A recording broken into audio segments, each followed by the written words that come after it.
একটা করে আপনাদেরকে ইমেল দিতে হবে, ভোট দিতে হবে, একটা করে মেসেজ দিতে হবে যে ওয়াকফ বিল যেটা আসছে, যে ওয়াকফ বিল সংশোধনী যে বিল করা হচ্ছে এটা আমরা মানি না, এটা মানা যাবে না, এর এগেইনস্টে একটা করে ভোট বা মেসেজ দিতে হয়েছে না, দিয়েছেন?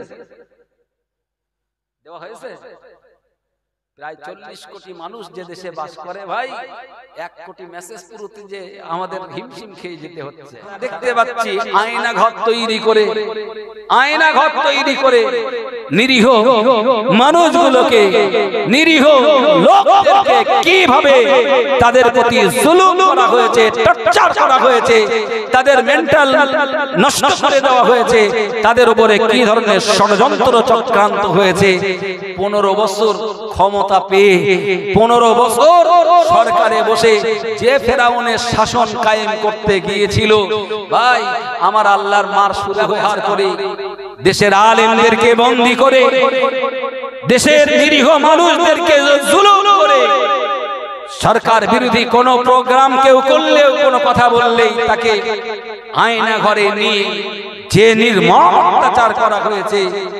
মাত্র 15 বছর তা বিশাল সৈন্য আর হস্তি বাহিনী নিয়ে চলে এলো কাবা শরীফের অনতি দূরে, মাত্র কয়েক কিলোমিটার দূরে এসে তাবু গাড়লো আর একটা চিঠি লিখলো আব্দুল মুত্তালিব আমার রাসূলের দাদুর কাছে, বলল হে আব্দুল মুত্তালিব, কাবা শরীফকে আমরা ধূলিসাৎ করব, ভেঙে দেব, তো তোমরা যদি আত্মরক্ষার জন্য, তোমরা যদি কাবা রক্ষার জন্য কোন রকমের যুদ্ধ, কোন রকমের সংঘাত করতে চাও তাহলে আমরা প্রস্তুত।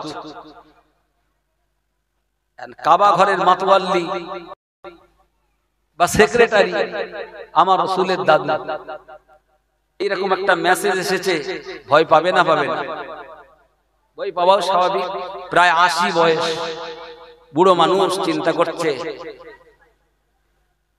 মক্কার বিশিষ্ট লোকদের কাছে যাচ্ছে, মোড়ল মতব্বরদের কাছে যাচ্ছে, সবার কাছে গিয়ে বলছে, এই দেখো ইয়ামানের বাদশা আবরাহা আল্লাহ এই কাবাটাকে ধ্বংস করার জন্য প্রশিক্ষণ প্রাপ্ত সৈন্য নিয়ে, হস্তি বাহিনী নিয়ে এসেছে, উপায়? মক্কার লোকগুলো বুঝতে পেরেছে এই বিশাল সৈন্য হস্তি বাহিনীর সঙ্গে লড়াই করা আমাদের সম্ভব নয়। যে যার মতো পথ দেখলো।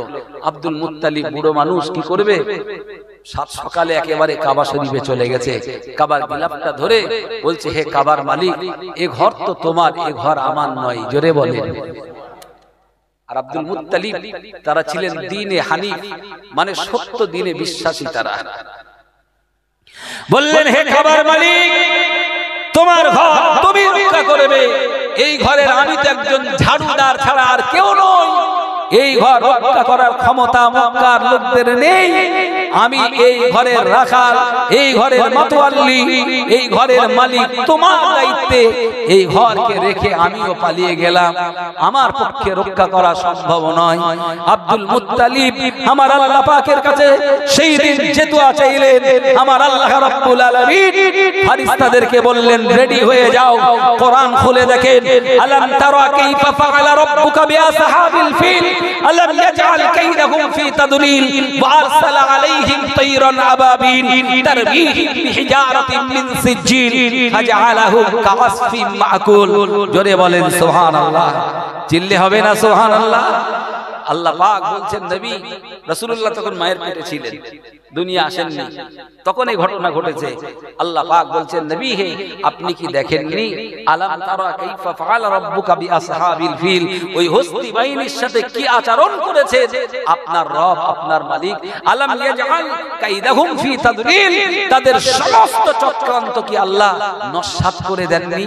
ওয়া আরসালা আলাইহিম তায়রান আবাবিল, তাদের উপরে আল্লাহ তাআলা দলে দলে ঝাঁকে ঝাঁকে ক্ষুদ্র ক্ষুদ্র ক্ষুদ্র ক্ষুদ্র ওই পক্ষীগুলোকে পাঠিয়েছেন।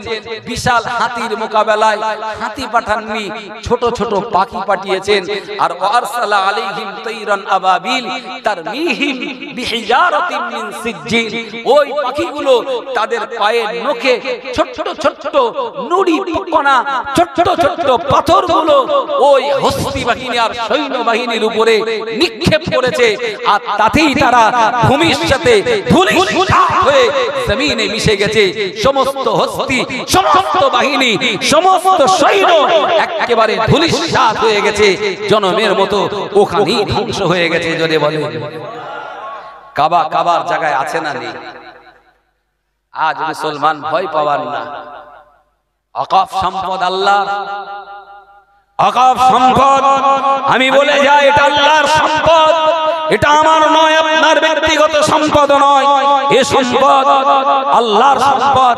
আর আল্লাহর সম্পদ মানে এটা আল্লাহর বান্দাদের হক, কারণ আল্লাহ নিজে সম্পদ গ্রহণ করেন না, আল্লাহ পাক কিছু গ্রহণ করেন না। আল্লাহর যেটা আছে সেটাই তো আল্লাহর বান্দারাই ভোগ করে, আল্লাহর বান্দাদের জন্যই আমার আল্লাহ দিয়ে দিয়েছেন। সুতরাং ওয়াকফে লিল্লাহ, আল্লাহর জন্য যে সম্পদ উৎসর্গ করে আমাদের পূর্বপুরুষরা চলে গেছে, এই সম্পদে হাত দেওয়া মানে আল্লাহর সম্পদে হাত দেওয়া। আর আল্লাহর সম্পদে যখন কেউ আঘাত করতে যায় তাকে মনে রাখতে হবে, আর একবার ইতিহাসের পাতা, আর একবার কোরআনের এই পাতাটা খুলে দেখতে হবে। আল্লাহর ঘর, আল্লাহর ঘর বাইতুল্লাহর উপরে হাত দিতে গিয়েছিল, আঘাত করতে গিয়েছিল আবরাহা, তাকে আল্লাহ যে পরিণত করেছে, যে পরিণতি তার হয়েছে, ঠিক ওই একই পরিণতি, সেম কন্ডিশন আল্লাহর সম্পদে যারা আঘাত করবে তাদের উপরেও হতে পারে, আজ হোক আর কাল হোক। ঠিক না ভুল? এই তো প্রতিবেশী, এই পূব দিকে দেখলেই দেখতে পাবেন প্রতিবেশী রাষ্ট্র 15 বছর ক্ষমতায় থেকে পুরো ফেরাউনের জায়গা দখল করেছে।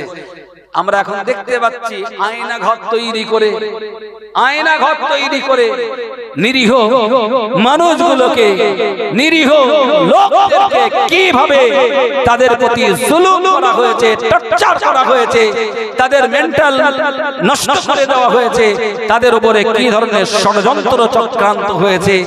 15 বছর ক্ষমতা পেয়ে, 15 বছর সরকারে বসে যে ফেরাউনের শাসন কায়েম করতে গিয়েছিল, ভাই আমার আল্লাহর মার শুরু হয়েছে না হয়নি? পিছন দিয়ে পালাতে হয়েছে। ঠিক বলছি না? বুঝতে পারতেছেন না? মনে হয় কার কথা বলছি?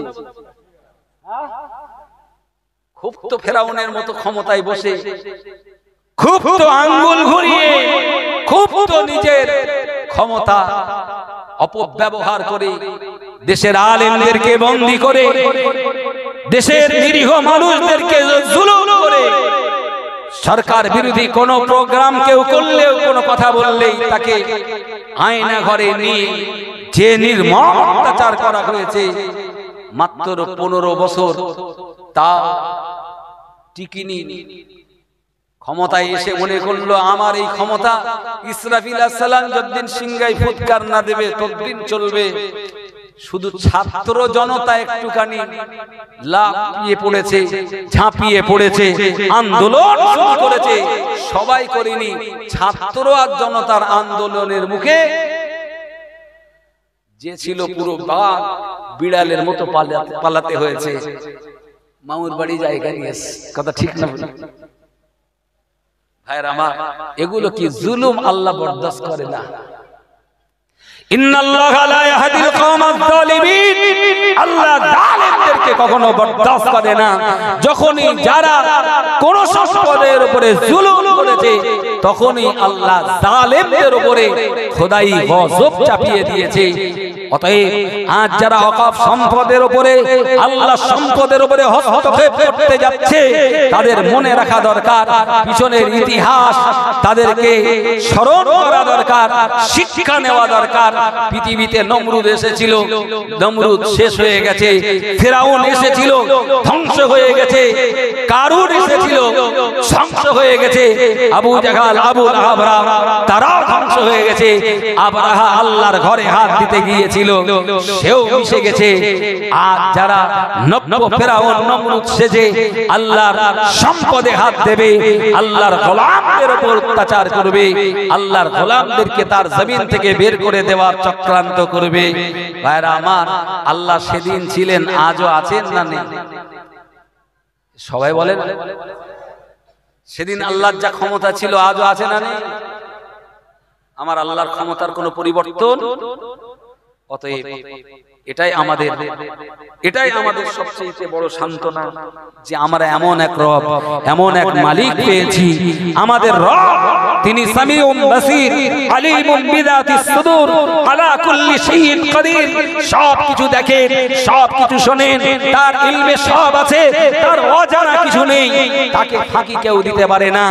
জুলুম করলেই, আল্লাহর বান্দার উপরে জুলুম করলে আল্লাহ সহ্য করবে না। আপনার সন্তানের উপরে কেউ যদি আঘাত করে, আপনার সন্তানকে ধরে মারে, আপনার সন্তানের উপরে টর্চার করে, জুলুম করে, ভাই আপনার কষ্ট হবে না? হবে না? কথা বলে না? তো আপনি আপনার সন্তানকে ভালোবাসেন, আল্লাহ তার বান্দাকে ভালোবাসে না? তাহলে আল্লাহর বান্দাদের প্রতি জুলুম হলে আমার আল্লাহ কি করে বরদাস্ত করবে? চলুন, আমার আলোচনা ছিল